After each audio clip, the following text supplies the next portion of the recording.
नमस्कार दोस्तों, आज के इस वीडियो के माध्यम से आपको सीखने को मिलेगा भारत में फसलों का वर्गीकरण। भारत में फसलों का वर्गीकरण और उनका वितरण इस वीडियो में आपको सीखने को मिलेगा।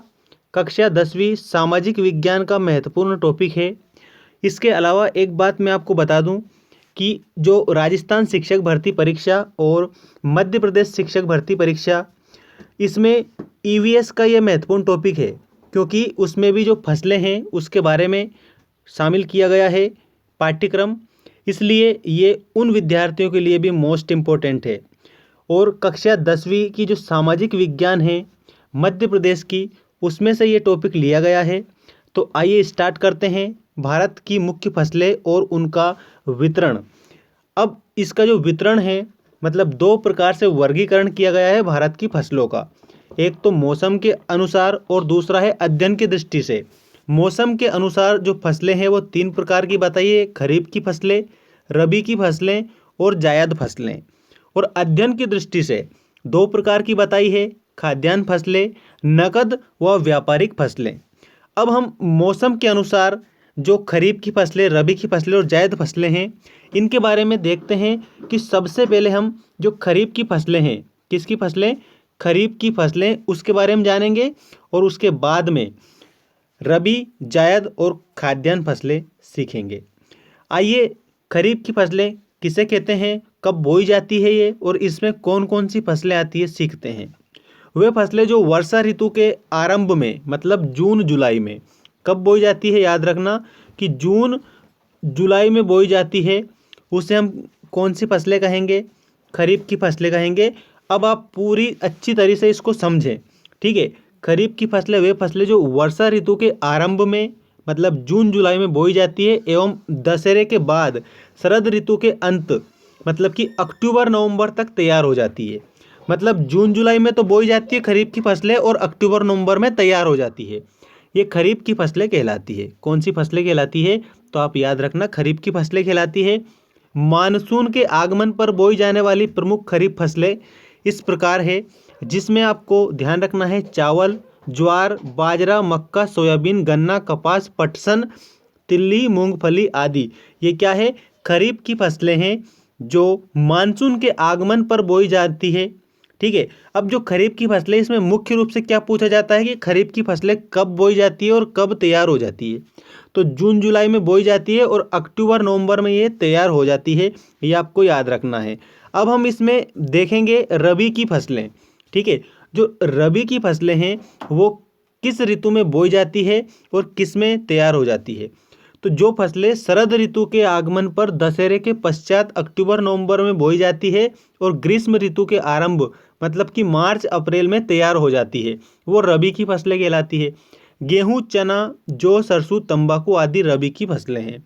अच्छा, जो रबी की फसलें हैं वो कौन कौन सी रबी की फसलें हैं और कब ये बोई जाती है और कब तैयार हो जाती है, याद रखना आप सभी कि ये शरद ऋतु के आगमन, मतलब दशहरे के पश्चात अक्टूबर नवंबर में तो बोई जाती है और ग्रीष्म ऋतु के आरंभ, मतलब मार्च और अप्रैल तक तैयार हो जाती है।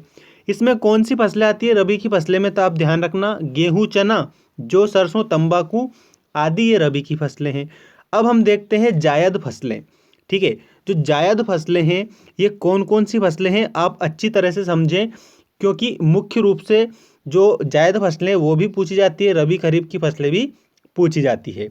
तो आपको याद होना चाहिए, विशेषतः ग्रीष्म ऋतु में पैदा की जाने वाली सब्जियां और हरे चारे की खेती जायद फसलें कहलाती है। एक लाइन में इसका उत्तर पूरा हो रहा है, तो ये ना समझें कि ये इंपॉर्टेंट नहीं है, मोस्ट इंपॉर्टेंट चीज़ें हैं ये।